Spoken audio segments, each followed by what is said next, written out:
Minneapolis.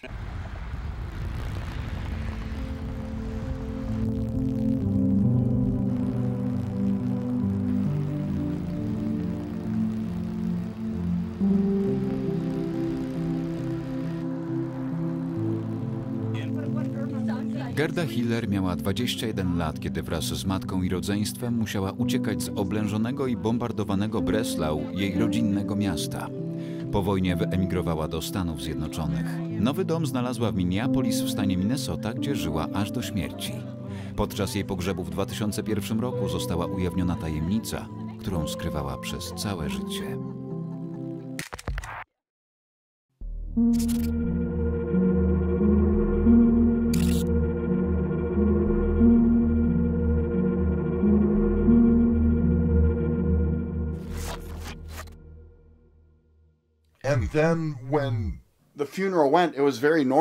W czasie pogrzebu było bardzo cicho, ale pod koniec głos zabrał Horst, brat Gerdy, i powiedział, że zostawiła coś o wielkiej wartości w Breslau.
Od małego interesowałem się historią. Mama opowiadała mi historie, które słyszała od swojej mamy i od dziadków, a moich pradziadków, Ericha i Emmy. Pamiętałem je jeszcze z podstawówki. Potem przeprowadziłem kilka ciekawych rozmów, kiedy byłem w szkole średniej, a później z dziadkami w domu opieki, zanim zmarli.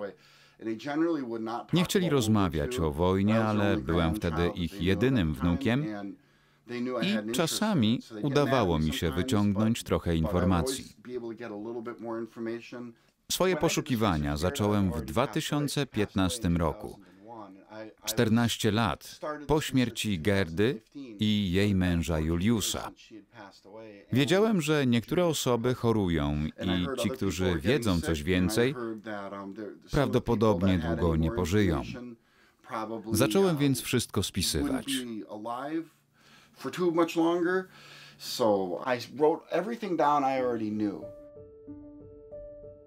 Gerda Hiller urodziła się 11 grudnia 1923 roku w niemieckim Breslau. Mieszkała tam z rodzicami, Erichem i Pauline Emmą, 3 braćmi, Horstem, Heinzem, Ginterem oraz siostrą Irmą. 4. brat Manfred zmarł we wczesnym dzieciństwie na błonicę. Gerda była najstarsza z rodzeństwa. Ojciec, oficer Wehrmachtu, weteran I wojny światowej, po jej zakończeniu pracował jako zarządca cmentarza na Grabiszynie, a matka Emma zajmowała się domem. Młodość Gerdy przypadła na trudne lata 30., kiedy w Niemczech rosły wpływy partii nazistowskiej. Jej ojciec po objęciu władzy przez nazistów odmówił wstąpienia do NSDAP. Gdy w 1939 roku wybuchła II wojna światowa, został powołany do służby czynnej i brał udział w inwazji na Polskę. Emma z dziećmi została w rodzinnym Breslau.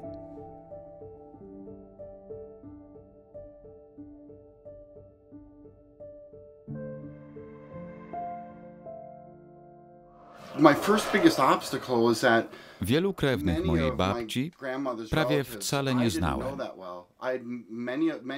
Niektórych nigdy nie spotkałem, albo spotkałem zaledwie kilka razy we wczesnym dzieciństwie. Ostatnio widziałem ich, gdy miałem 5-6 lat. Gdy zacząłem pisać raport o życiu Gerdy, pojawiło się wiele problemów. Musiałem się dowiedzieć, jak wyglądało miasto, w którym żyła. Ze starych pocztówek stworzyłem wirtualną wycieczkę. Musiałem odtworzyć wiele rzeczy i zabrało mi to dużo czasu. Gdy poznałem już lepiej miasto, odnajdywałem adresy i ludzi. Dowiadywałem się, kim byli. Tworzyłem listę osób, o których losie nikt nic nie wiedział. Były wśród nich siostry Pauline Emmy, mojej prababci i córki tych sióstr. I pojawiło się to dziecko. Nie znałem jego imienia. Nie wiedziałem, czy to chłopiec, czy dziewczynka. Jedyne, co znałem, to pogłoski o dziecku, które zostało rozdzielone z moją babcią. Przez długi czas nie wiedziałem nic więcej.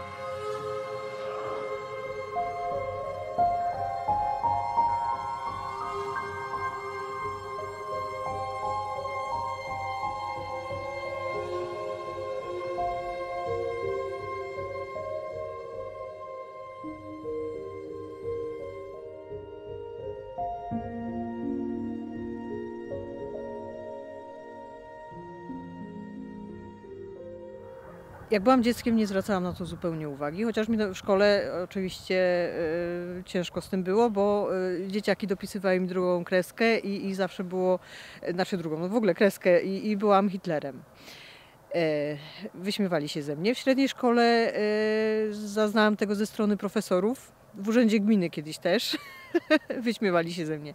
Ale jak byłam dzieckiem, nie zwracałam na to uwagi. Ale później w szkole średniej moja sekretarka z naszej szkoły powiedziała mi, że zna moją imienniczkę z Wrocławia. I to mi dało dużo do myślenia, że gdzieś jednak ta rodzina chyba jest. Często tak rozmawiałyśmy, podpytywałyśmy tatę, nie? A co z rodziną, czy miał braci, a tata nic nie wiedział zupełnie o swojej rodzinie, skąd pochodzi, nic kompletnie. Wysłaliśmy list do Czerwonego Krzyża, ale otrzymaliśmy odpowiedź, że z moim tatą nie mogą powiązać żadnej rodziny, polskiej rodziny. Więc no daliśmy sobie spokój.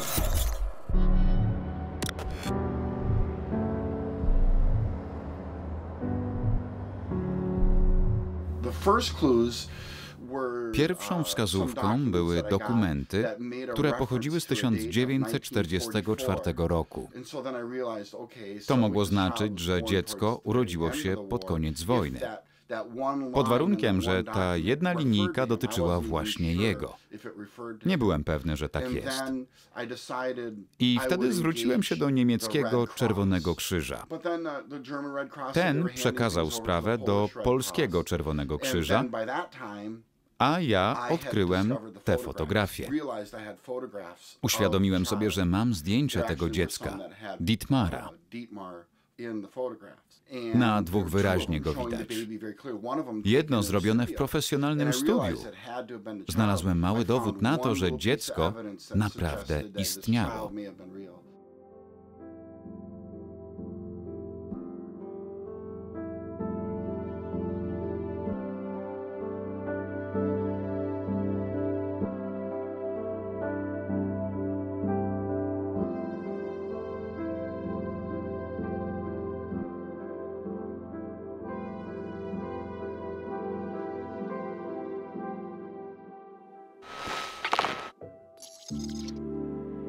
W trakcie swojej tysiącletniej historii Wrocław wielokrotnie zmieniał przynależność państwową, a w okresie międzywojennym był kwitnącym trzecim co do wielkości miastem niemieckim i nazywał się Breslau.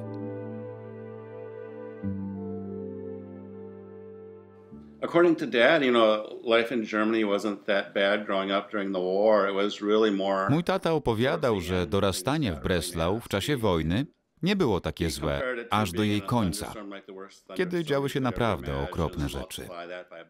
Porównywał ten czas do sztormu, 1000 razy większego niż można sobie wyobrazić. Musiał przez to przechodzić jako mały chłopiec i na pewno był przerażony. Prawdopodobnie cała rodzina, która tego doświadczyła, zmagała się z zespołem stresu pourazowego.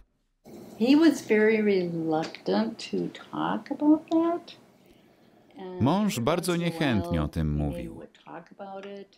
Rozmawialiśmy czasami, ale było to naprawdę trudne. Był taki młody, kiedy stracili wszystko.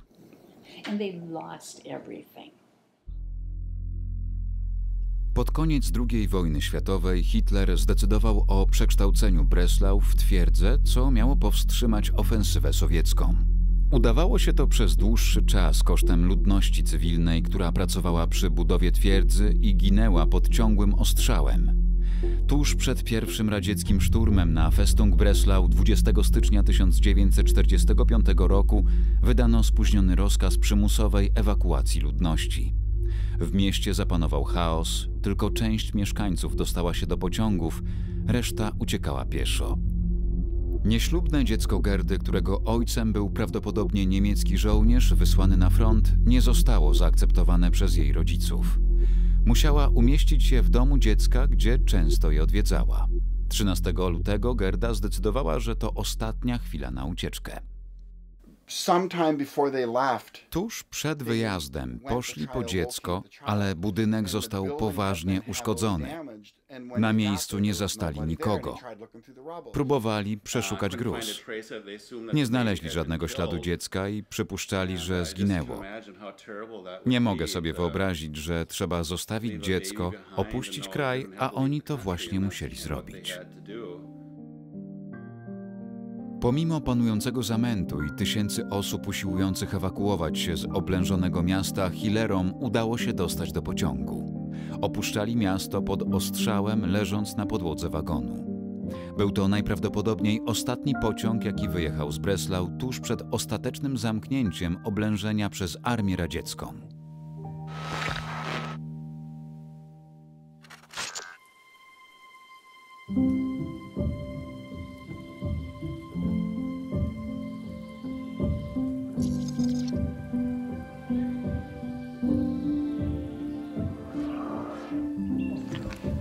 Chyba łączka siedzą, a nie, to oni tu już nie dojdą.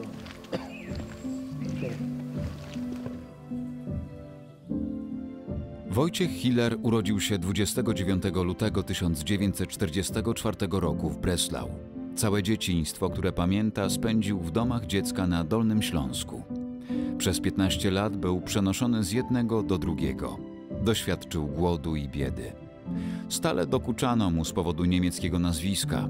W dziecinnych zabawach był zawsze złym nazistą, który musiał umrzeć.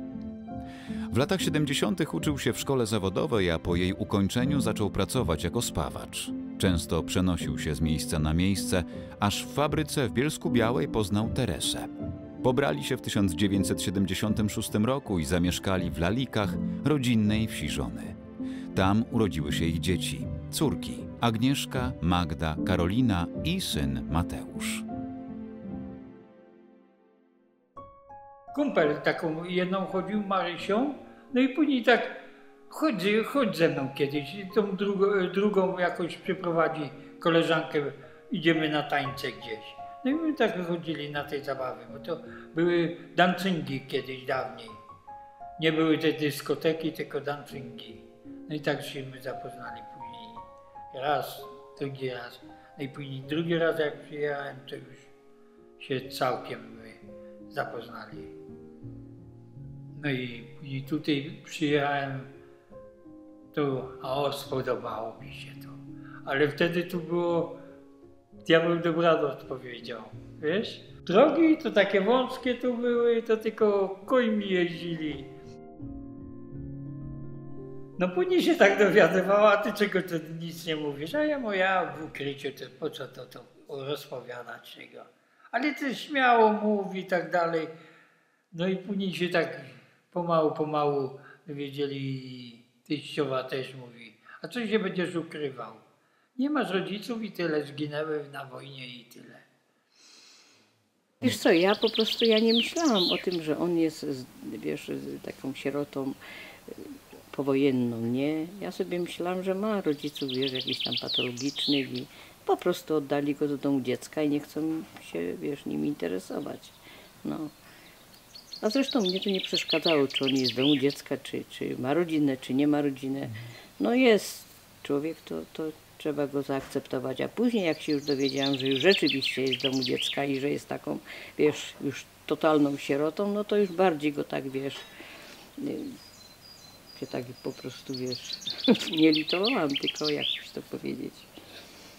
Bardziej się tak nim, wiesz, troszczyłam i to tak, wiesz, trudno jest takich ludzi zrozumieć, którzy nie mają rodziców, którzy, wiesz, którzy mieli, porzucili ich, to przynajmniej wiedzą, jak ci rodzice wyglądają, a jak ty nie wiesz w ogóle, to powiedz, co tam w tej głowie ci się może kręcić, nie?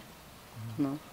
Nawet ze swoimi dziećmi to nie miał takiej po prostu, on całe życie był takim samotnikiem, takim, wiesz, on nas traktował, bo wy i ja, wiesz, że to takie jest trudne, wiesz, do tego, żeby się przyzwyczaić do tej swojej rodziny.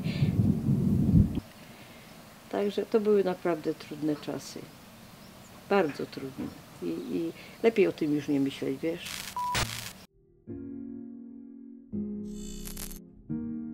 W poszukiwaniu informacji o pochodzeniu Wojciecha rodzina wybrała się na Dolny Śląsk, do miejsc, w których mógł przebywać w dzieciństwie.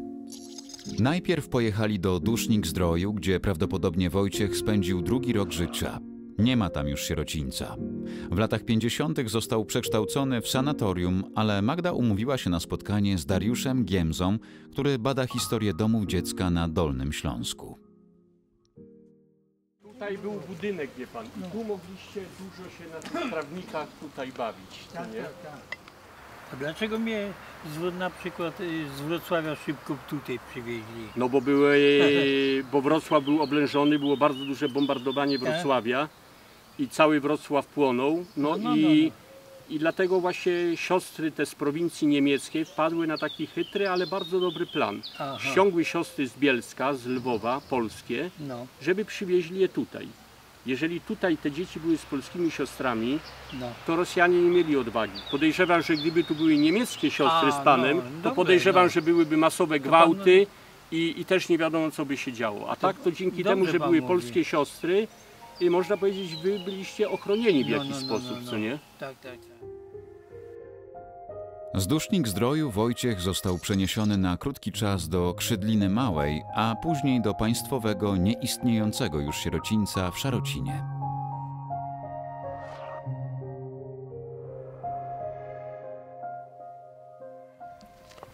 A ten budynek tu był? Tak, ty. I co? Tak, tak. I co tam było? No normalnie te. I też tam dzieci mieszkały? Zobaczcie, no. Ale ładnie mieliście. No pewnie, że ładnie było. Fontanna działała? Nie, nic nie działało, tylko zawsze. Myśmy tu grali zawsze, bo nie mieliśmy gdzie tak. Ale była Specjalnie. ta fontanna była, bo to stare wygląda. No stare wygląda, ale w się coś... Albo tego klombu nie było i tak my tutaj tylko... Wiesz? Wzdłuż. A z tego muru, żem spadł, Maciek. Wtedy do kościoła chodziłem.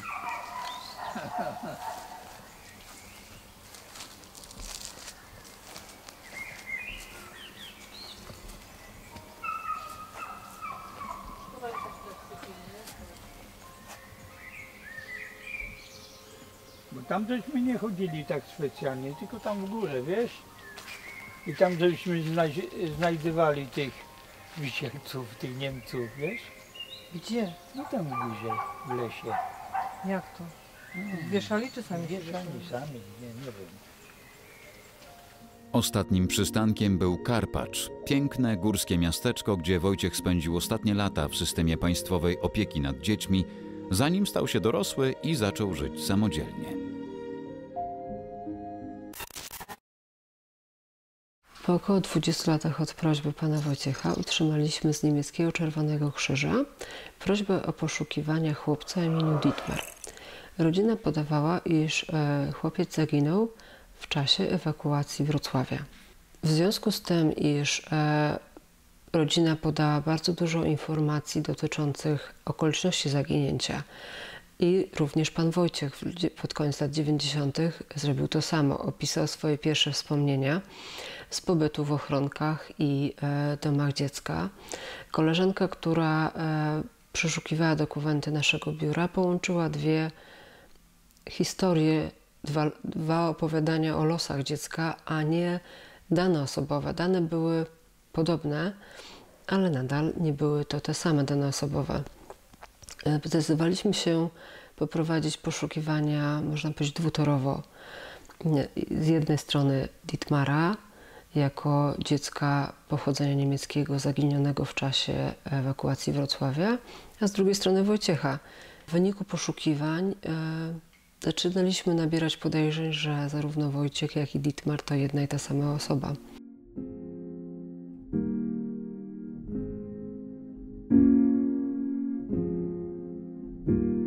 No ja byłam taka podekscytowana, nie? Patrzę, rodzina ci się znalazła, nie? I ja mówię, czytałeś to?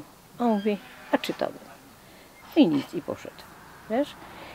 Ja mówię, to co? Ja mówię, nie chcesz wiedzieć? Ja mówię, jak się twoja mama nazywała, nie chcesz widzieć? Ja mówię, nie chcesz widzieć swojej mamy? Ja mówię, przecież masz okazję, ja mówię, dowiedzieć się, jak wyglądała twoja mama, nie? Twój ojciec, przecież to jest ważne, nie?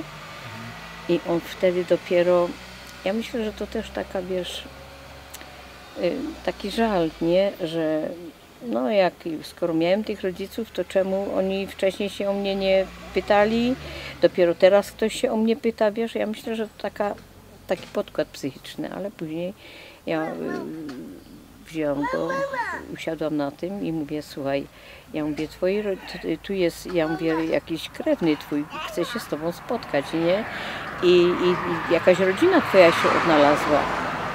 I on wtedy tak się, wiesz, tak, nie wiem, czy czekał, aż ja to zaakceptuję, czy on to musiał przemyśleć, no coś, wiesz, trudno takich ludzi jest zrozumieć, jak całe życie jesteś sam, nie? It was exciting but strange because To było ekscytujące, ale dziwne.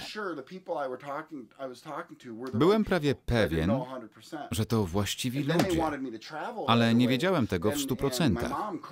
Chcieli, żebym zaraz wybrał się w podróż. Mama nie mogła, ja raczej bym mógł. I wtedy ktoś mi powiedział, chwileczkę, nie ma pewności, a może jacyś ludzie dowiedzieli się o tych poszukiwaniach i próbują wykorzystać sytuację. Nigdy nie byłem w Polsce, a w Europie byłem tylko raz w Anglii. Pojawiły się takie rozterki i stałem się sceptyczny. I wtedy dotarło do mnie, jak mogę pozbyć się wszelkich wątpliwości. Przypomniałem sobie, że brat mojej mamy około 1,5 roku przed śmiercią zabezpieczył swoje DNA w banku danych i przekazał nam dostęp do konta. Wtedy dowiedziałem się, że w lutym 2018 Maciek i Magdalena wybierają się do Polski i odwiedzą Wojtka. Teraz wiemy, że to Wojtek. Takie imię otrzymał za żelazną kurtyną w Polsce po II wojnie światowej. Potwierdzili, że Wojtek wyśle próbkę DNA do banku danych. 2 miesiące później, w kwietniu 2018 przyszły wyniki i wszystko się potwierdziło w 100%. Nie było już żadnych wątpliwości.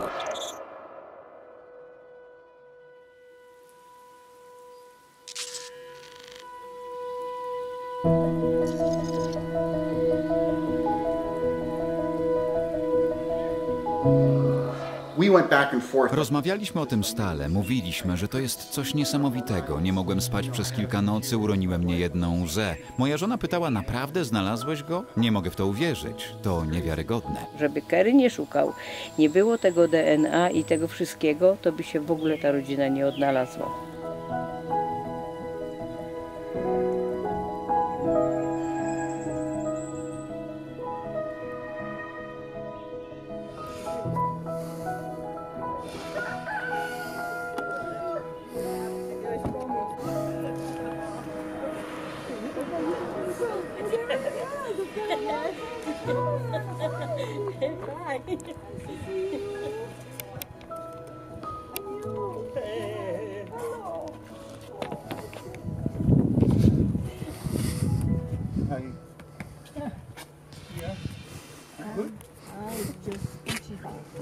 I'm so good.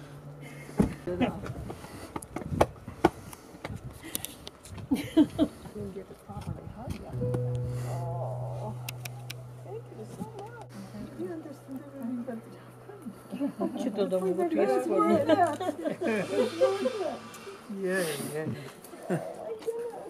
My sister would want to come so bad that Mówi, że siostra nie mogła przyjść.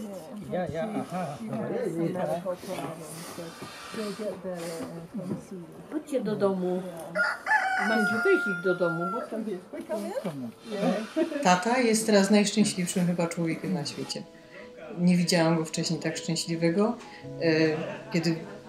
Jak zobaczyłam pierwszy raz, jak się witał ze swoją siostrą Iloną w Polsce, pierwszy raz widziałam, kiedy mój tata płacze. I to było już ze szczęścia. To był wyjątkowy moment dla mnie. I jest naprawdę wesoły, szczęśliwy. Widać, że teraz zupełnie inaczej też patrzy na siebie. Irma to jest twojej mamy siostra. No to wiem, no a jest A ona? ona jeszcze żyje? Your sister. Can you? Yeah, just like. Tak? She was. She's still alive, yes. Your aunt. In Iowa. Tanta. She lives, Tanta. yep. Tanta. Nie mieliśmy właśnie tej historii ze strony taty. Zawsze jedynie co to mogła mama się cieszyć tym, że mogła powiedzieć, nie, to jest cały dziadek Franek albo cała babcia Anielcia, a tata tego nie mógł powiedzieć. A teraz patrzy na te zdjęcia i właśnie dostrzega, nie, w nas takie podobieństwa, czy tam w sobie. To jest dla niego bardzo ważne.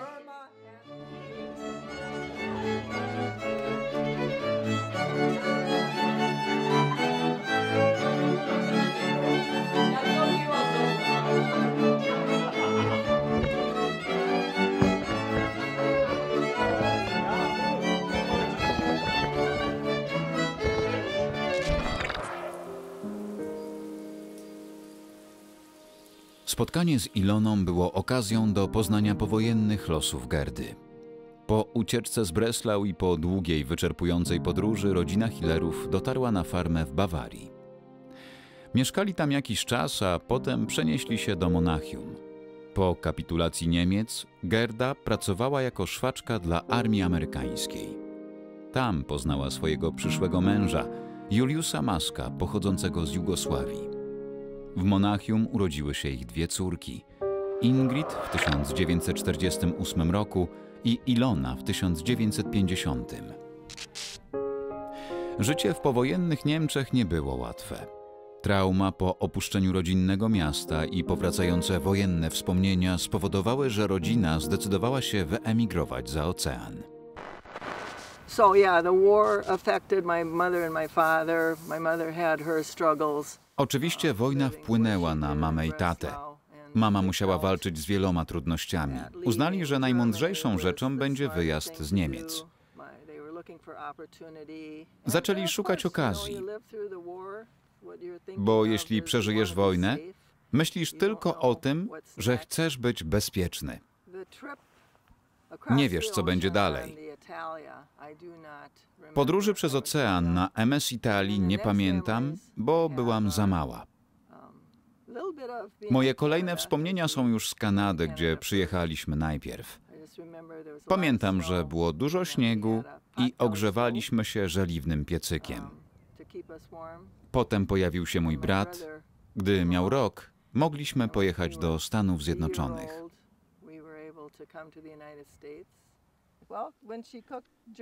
Kiedy mama gotowała niemieckie jedzenie, było bardzo smaczne.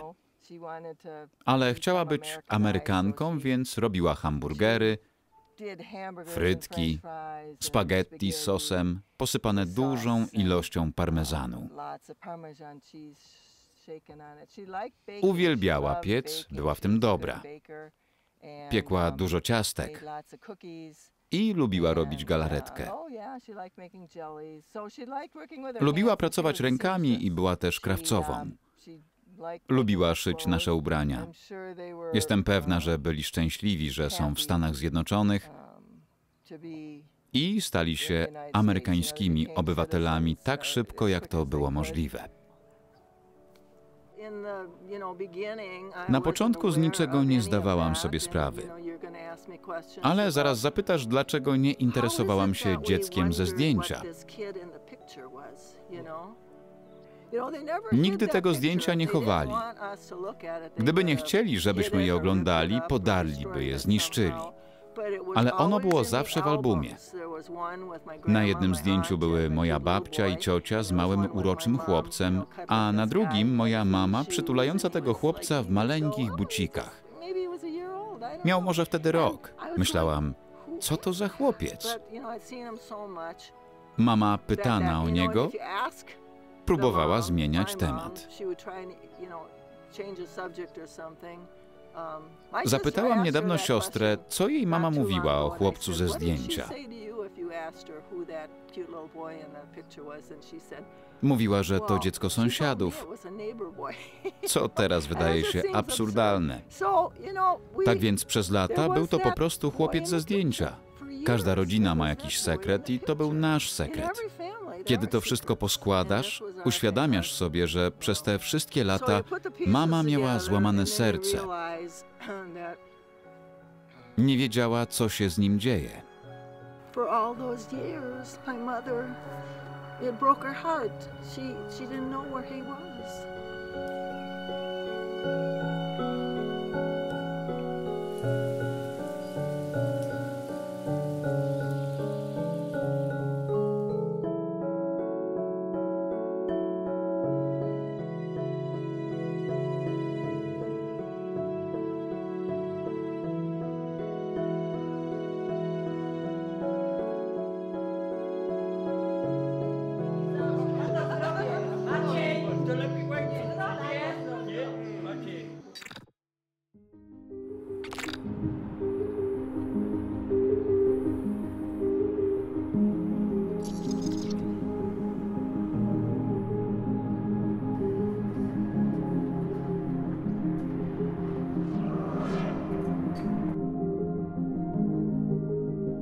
Bardzo się cieszę, że jestem tutaj po całej tej podróży.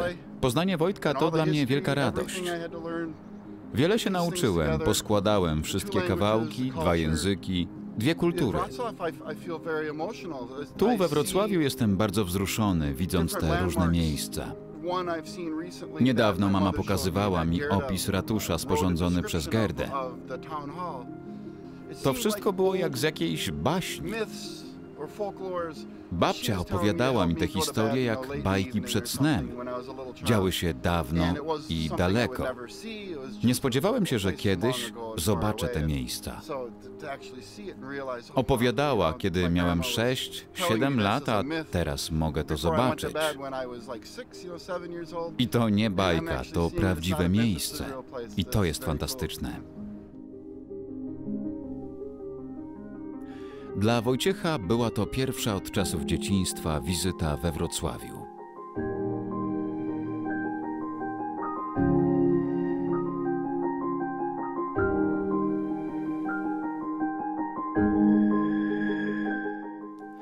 Wrocław zachwycił naszych gości, chociaż nie obeszło się bez gorzkich refleksji.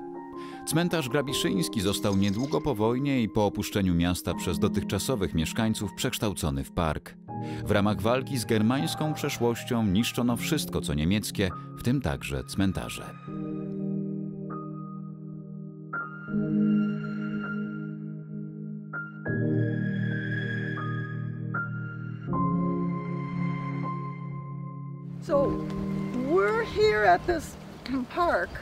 Jesteśmy teraz w parku, który kiedyś był cmentarzem. Mój dziadek był zarządcą tego cmentarza. Miał tu wiele zajęć. Mój wujek Manfred, który zmarł w latach 30. na błonicę, gdzieś tu jest. Tak jak moi pradziadkowie. Więc dla mnie to jest smutna sprawa. Ale powstał ten park dla ludzi. Jeżdżą na rowerach, spacerują. Jest mi smutno, ale jest jak jest. Myślałam, że będę tu czuła jakieś wibracje, ale tak nie jest. Cieszę się, że nie zbudowali tu domów. To byłaby dopiero wisienka na torcie. Ale jest to miejsce użytkowe. Dla ludzi.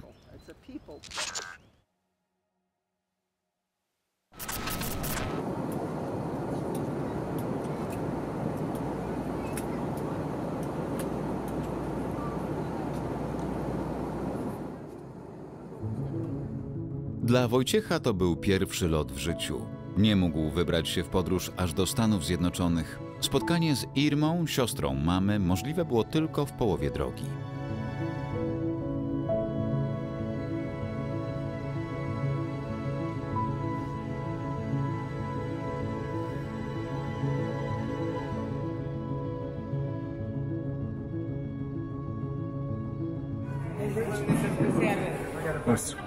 Oh, you did? Now get the, get. Hey! Yes. Bye. Poland. Yes. And Kathy. And Matt.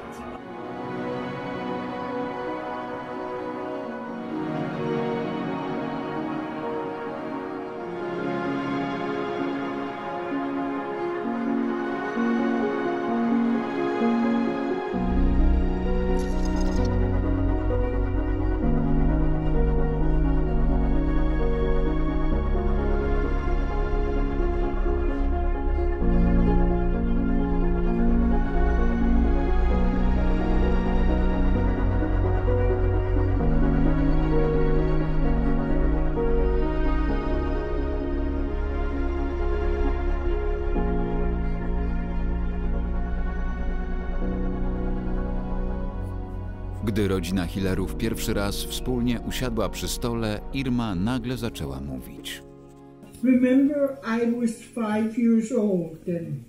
Pamiętam, kiedy miałam 5 lat.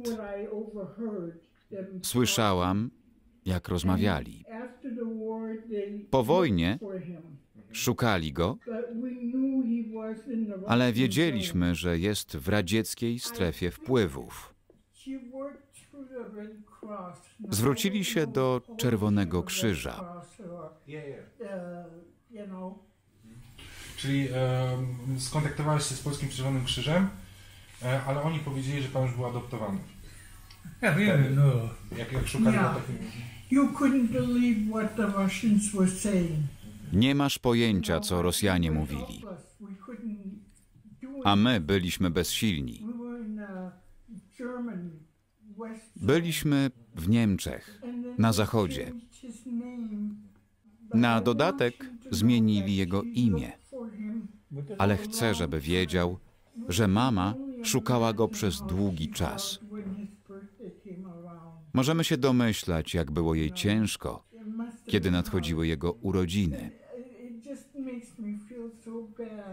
Jest mi bardzo przykro, że Gerda nie doczekała tego spotkania. Ale mam nadzieję, że patrzy na nas z nieba.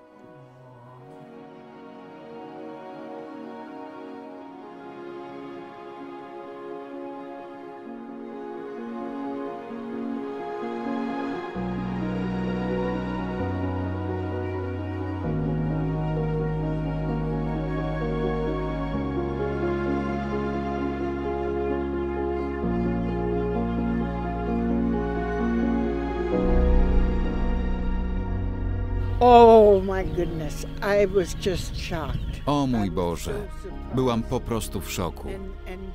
Byłam bardzo zaskoczona. Smutne jest to, że moja siostra go nie spotkała. Po prostu boli, że zostawiła nas tak wcześnie. że się z nim nie spotkała. Nazywam go Dietmar. I Wojciech. Byłam po prostu w szoku. Nie mogłam uwierzyć, że znaleźli go po tylu latach. To taki miły człowiek. Bardzo miły. Myślę o tym czasie, kiedy byliśmy osobno i źle się z tym czuję. On i Teresa są tak miłymi osobami. Powinien był poznać swoją matkę.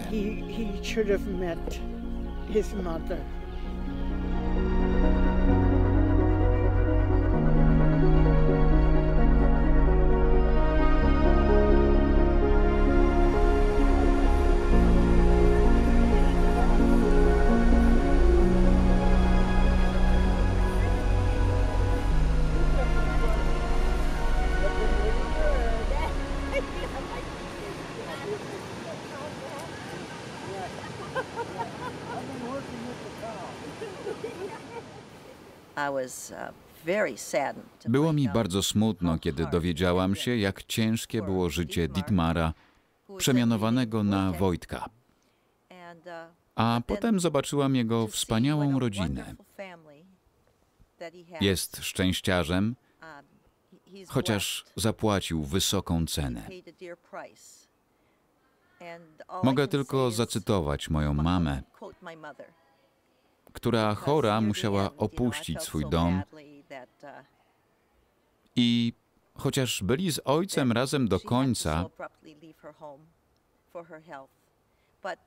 było mi z tym naprawdę źle. A ona powiedziała, cokolwiek Bóg zechce. Myślę o tym i chociaż wciąż jest wiele tajemnic, to, że Wojtek spotkał Teresę, ma wspaniałą rodzinę, mogło go uratować. A potem myślałam, jakie to smutne, że nigdy się nie połączyli. Ale znowu mama by powiedziała, cokolwiek Bóg zechce. I myślę, że Bóg chciał oszczędzić jej zawodu. Tak długo go szukała. Nie wiedziała, że dane zostały zmienione. Gdyby znała prawdę, którą ja teraz znam, jest mi smutno i myślę, jakie to niesprawiedliwe, ale jest jak jest. Jestem szczęśliwa, że spotkałam tę wspaniałą rodzinę, a Wojtek jest człowiekiem o bardzo dobrej duszy.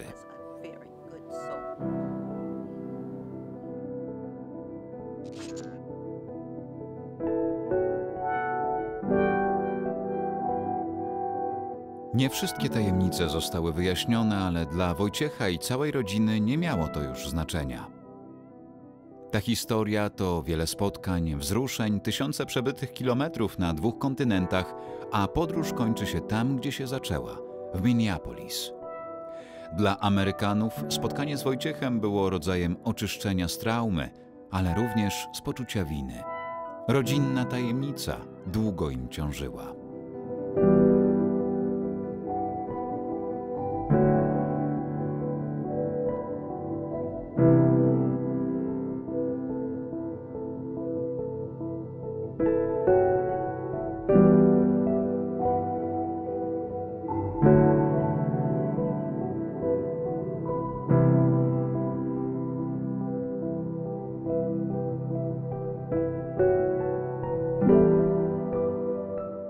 Gerda Hiller zmarła w 2001 roku. Najbliżsi rozsypali jej prochy w miejscu zwanym Maiden Rock, położonym na jednym z brzegów rzeki Mississippi. Było to jej ulubione miejsce. I tak skarb Gerdy został odnaleziony, wyjaśniła się rodzinna tajemnica sprzed 75 lat. Bo głos serca jest silniejszy niż wichry historii, granice państw i szaleństwa dyktatorów. Ludzie, którzy naprawdę muszą się spotkać, pokonają wszystkie przeszkody.